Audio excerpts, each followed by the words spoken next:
Huge fire today, downtown Buffalo.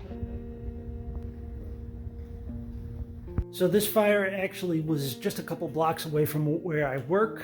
We were watching it all day out of the window of the office. Not sure yet when the fire actually started, but by about 10 o'clock in the morning, there was, like, every fire truck in the city was down there. And they really didn't clear out of there until, like, I want to say 3:30, 4 o'clock. There were still some fire inspectors and chiefs and cops down there when I left for at 5 o'clock to come home. Not a lot of details have been released yet, but here's what we do know. The fire started at a business called DC Theatrics. So Buffalo, for its size, we actually have a weirdly large number of theaters. If you want to go see a play, like every weekend in Buffalo, you could probably do it. DC Theatrics rents out costumes, wigs, props, makeup, stuff like that to theater companies. I think you can also go in there and just rent stuff for yourself if you want to dress up like George Washington for Halloween or something like that. I think they do that too. They don't know how the fire started. They said that there was crews working on the building that morning. That might have had something to do with it. We actually had a small earthquake, like 3 or 4 on the Richter scale. I didn't even feel it, but we had a small earthquake in Buffalo a couple weeks ago. That could have cracked a gas line or fucked up the wiring or something like that in that building.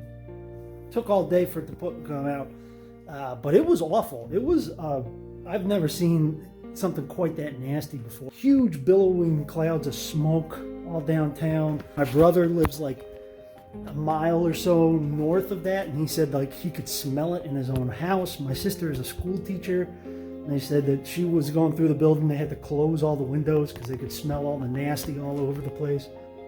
Fortunately, they were able to contain it. The one building was the only one that burnt, didn't spread. Unfortunately, one of the firemen died. Apparently what had happened was it's a 2-story building, or maybe 3. I think it's a 2-story building. It's not a big building either way. But the floor on the 2nd story collapsed. The whole building stayed up, but the floor fell through. And I don't know if the fireman was on the 2nd floor or the 1st floor, whatever, but he died when the floor collapsed. They all got out except for the one guy, and they were not able to safely go inside and retrieve his body. So they had to leave him in there until the entire fire was out.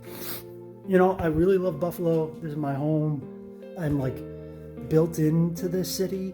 Like if I wouldn't be me if I was living somewhere else.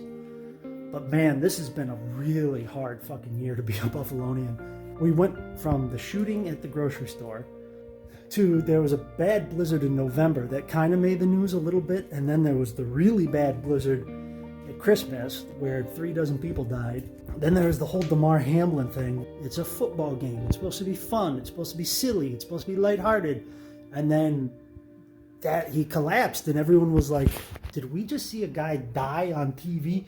And it was like 3 or 4 days before people knew he was going to survive. So people had to like carry that for days. It was very tense and weird. And now this. It's been like a bad streak of luck. Just a bad streak of luck.